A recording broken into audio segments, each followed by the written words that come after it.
দেশ নির্বাচন কমিশনের ফলাফল।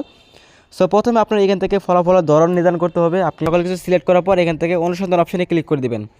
সো অনুসন্ধান অপশনে ক্লিক করার পর নিজ দিকে দেখতে পারবেন আপনি এখান থেকে ফলাফলটি যখন শো করবে তখন আপনি অনলাইনে ফলাফলটি দিয়ে দিবে, তখন আপনি এখান থেকে দেখে নিতে পারবেন। তো এইভাবে আপনারা খুব সহজেই ত্রয়োদশ জাতীয় সংসদ নির্বাচনের ফলাফল মোবাইল থেকে দেখতে পারবেন। তো এই ছিল ভিডিওটি ভালো লাগলে অবশ্যই ভিডিওতে লাইক দিবেন। পরবর্তী এরকম ভিডিও পেতে চ্যানেলটি সাবস্ক্রাইব করে রাখুন। ধন্যবাদ।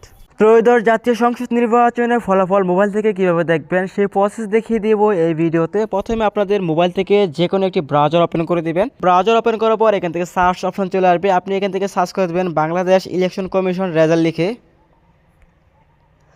So Bangladesh election commission result লিখে সার্চ করে দেওয়ার সাথে সাথে আপনার সামনে এরকম একটি পেজ চলে আসবে।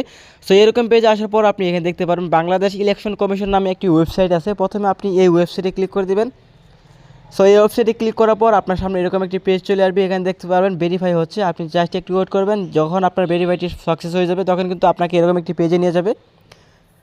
সো এরকম পেজে আসার পর আপনি এখানে দেখতে পারবেন ইলেকশন রেজাল্ট নামে একটি অপশন আছে। এখানে দেখেন 13 প্রিলিমিনারি ইলেকশন রেজাল্ট এবং রেজাল্ট অফ প্রি-ফান্ডেড 2026।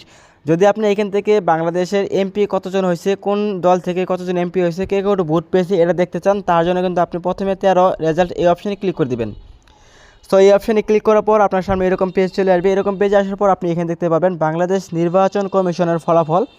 সো প্রথমে আপনার এখান থেকে ফলাফলের ধরন নির্ধারণ করতে হবে। আপনি কোন ফলাফল ধরন দেখতে যাচ্ছেন, যেমন কেন্দ্রীয় ভিত্তিক ফলাফল আছে, বার্তা প্রেরণ শীট তালিকা আছে। সো আমি এখান থেকে কেন্দ্রীয় ভিত্তিক তালিকা ফলাফল দেখব, তার জন্য এটা সিলেক্ট করে দেবো। দেন এখান থেকে নির্বাচনের ধরন সিলেক্ট করে দেবেন। আপনি জাতীয় সংসদ নির্বাচন দেখতে যাচ্ছেন বা উপজেলা পরিষদ নির্বাচনের ফলাফল দেখতে যাচ্ছেন। সো আমরা যেহেতু জাতীয় সংসদ নির্বাচনের ফলাফল দেখব, তার জন্য এখান থেকে জাতীয় সংসদ নির্বাচন এই অপশন সিলেক্ট করে দিব। সো এই অপশন সিলেক্ট করার পর এখান থেকে নির্বাচনের নাম সিলেক্ট করে দিবেন। আপনি কোন আসনে ফলাফল দেখতে চাচ্ছেন সেই আসনের নাম এখানে সিলেক্ট করে দিবেন। দেন তারপর এখান থেকে প্রার্থী ধরন সিলেক্ট করে দিবেন, সংসদ সদস্য, তারপর এখান থেকে জেলা সিলেক্ট করে দিবেন। দেন তারপর এখান থেকে আসন সিলেক্ট করে দিবেন। তারপর আপনি সকল কিছু সিলেক্ট করার পর এখান থেকে অনুসন্ধান অপশনে ক্লিক করে দিবেন।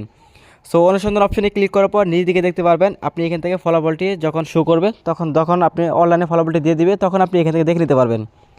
তো এইভাবে আপনারা খুব সহজেই ত্রয়োদশ জাতীয় সংসদ নির্বাচনের ফলাফল মোবাইল থেকে দেখতে পারবেন। তো এই ছিল ভিডিওটি ভালো লাগলে অবশ্যই ভিডিওতে লাইক দিবেন। পরবর্তী এরকম ভিডিও পেতে চ্যানেলটি সাবস্ক্রাইব করে রাখুন। ধন্যবাদ।